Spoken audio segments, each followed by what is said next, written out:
rape is culturally defined. Okay. And so when all this stuff is culturally, homosexuality is culturally defined. Right. We think we know what we're talking about when we talk about homosexuality, but there are cultures. Well, look at the ancient Greeks and Romans. Right. It was much more accepted then. And there's, all kinds of historical figures that, were into men. Sure. And like in Papua New Guinea, there are tribes there that believe that semen contains the essence of masculinity. So the young boys who want to grow up to be the most badass warriors suck as much dick as possible so that they'll be macho. That's amazing. God, people are so fascinating. Right. So now we look at that and we're like, well, that's gay. Right. But within their cultural framework, they're like, that's not gay. I'm macho. Right. I'm becoming manly. That's right. what I do. In our culture, it's like, you want to be macho, what do? You play football? Well, that's a lot of time naked with other dudes, man. Right. A lot of butt padding. I don't know. They do. They slap each other's asses a lot, or you're in the military. Like, okay, right. yeah, like those uniforms, don't you? I mean, I don't know. I'm not giving anyone a hard time. I'm just saying that these things are very malleable, and rape is another one. Like orangutans, which are one of the great apes, the way they have sex is the males chase the females through the treetops until they catch her, and she's screaming, and they have sex. We look at that and we say, "Fuck, that's rape." That male, he's bigger, he chases her, she's running away, she's screaming. But that is the normal mating behavior of that animal. So when we call that rape, we're applying something to it. How do we know what that experience is, right? How do we even apply language to it? It's very complicated to get into that stuff. And it's interesting, too, to look at like old kind of, myths that have perpetuated in society for so long. Like, look at like the vampire myth, there's a lot of questionable dominance and rape wrapped up in that. But so many women find the idea of vampirism sexy. I mean, I do too. It's like this man, he comes and he overpowers you and he sucks your blood and he drains you and kind of, you know what I'm saying? Like there's some very like iffy kind of. I never got that vampire thing. I maybe that's more of a woman thing, but I think the rape fantasy. I think one aspect of it that we can talk about pretty, without getting into evolutionary stuff where it gets really dicey, is that because women have been shamed for their sexuality for so long in Western culture. I mean, we're talking thousands of years. Right. And not just shamed like, you're a slut, but like you might be killed. Yeah, you're a witch and your we're going to burn you children at the can be stake taken away from you. And I mean, really the worst possible punishments. And you look at like Middle Eastern societies, they stone you to death. Still doing it. They'll stone you to death for the crime of having been raped. Yeah. Right? I mean, that's how bad it is, right? So within that context, it's not surprising that a woman's sexual response could be filtered through being powerless. Mm-hmm. Because being powerless means you can't say no. I see what you're saying. You can't refuse it. So then like you don't have to have responsibility for having engaged in that sexual activity and God forbid possibly having and have actually enjoyed it. Right. So society's kind of taken female desire and created this skewed sort of fantasy around like rape. You're not allowed to enjoy it. Right. You're not allowed to want it. Right. So the only way you can have it is if it's forced on you. Right. And then it's not really your fault. So that's the one place where you can, that animal part of you can be expressed. Right. Yeah. And then just to be clear, like for our listeners, like obviously we're not advocating rape. Rape is a horrible thing. Rape is, an incredibly traumatic thing.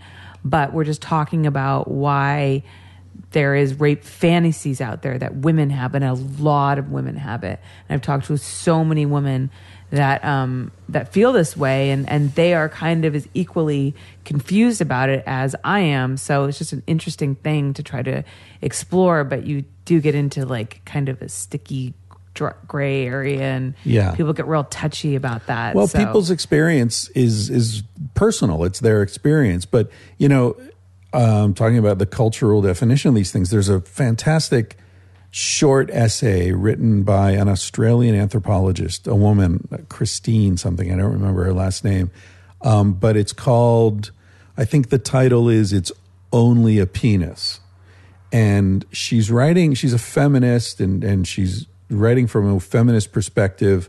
She was living with a tribe in Papua New Guinea, and at night, a man snuck into a woman's hut and tried to crawl into bed with her.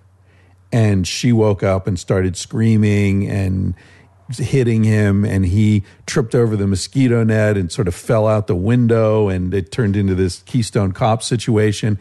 And the next morning, she'd heard the ruckus at night, and then the next morning she was there with the other women, and they were all laughing and, you know, mimicking this guy tripping and falling and all that.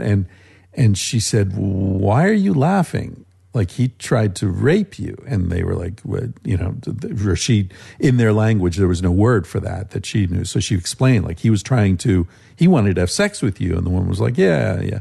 And she was like, "Well, but you didn't want him to, and he wanted to anyway. And, you know, that's a crime, and he could have hurt you." And the women were just looked at her totally confused and sort of like feeling bad for her. And one of the women said, "Christine, how could he hurt you? It's only a penis." Wow. And then that is amazing. That is so amazing. That is so It's a really interesting, I'd really recommend it. I can find it for you before you leave. And it's available online. Anyone who wants to find it, it's their PDFs out there. But she gets into this whole thing about how in the Western cultural paradigm, we see male sexuality as aggressive, invasive, penetrating, powerful, and female sexuality is vulnerable, passive, very like fragile, and that's just the way we choose to look at it. That's not the way it is in itself, right?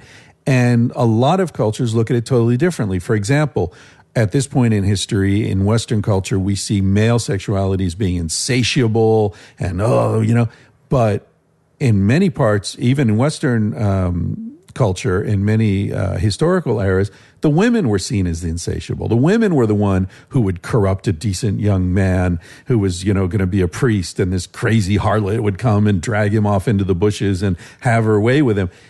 Now the only place you see that kind of motif is in porn. Right? Right. Insatiable, Nina Hartley or something. Yeah, because because porn is so afraid of pushing, sexual boundaries too far and to touch on those touchy subjects like rape and stuff like that. Now we're allowed to reverse the roles where the women can be sexually aggressive. Right. But we have to be very careful with the men being sexually aggressive. I know, right? In jail. That's where they are. Exactly. And it's interesting too what you just brought up about how, male sexuality is seen as penetrating and aggressive, and women's sexuality is seen as fragile. Even when we in, our little porno culture talk about the difference between doing girl and boy, like it's not such a big deal to do girl.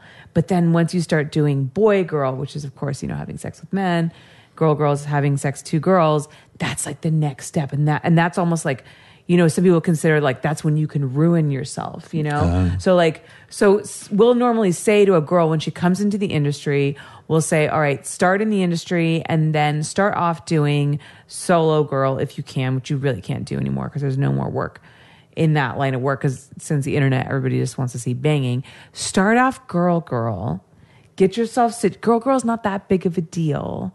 And do some girl. Do girl as long as you can, and then take that next step to boy girl when you're really ready to throw yourself into the industry and make more money and then like really solidify yourself as a porn star.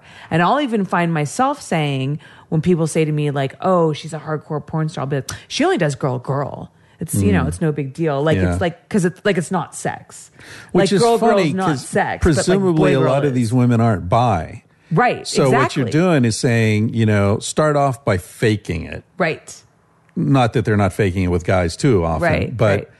at least if you're straight, you're, you know, doing the thing you would be doing. Whereas if you're with girl, it's like, well, but it like changes you, you know, and you'll penetration have, is a really exactly. big deal. I mean, it's like once they get, and you know, again, penetrated by a penis. I mean, you can get penetrated by a dildo.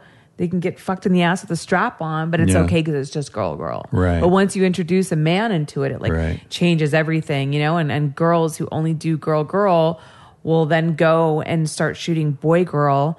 And, you know, some of their fans will be all up in arms about it. Don't, you'll ruin yourself. No. Thank you so much for watching. If you enjoyed the show, make sure that you subscribe so you don't miss a single episode. And go check out all the other videos. I film every single one of my podcasts. And if you want to listen to the audio version, I'm on iTunes and all the other podcast platforms. Visit hollyrandalljunfiltered.com to find out more.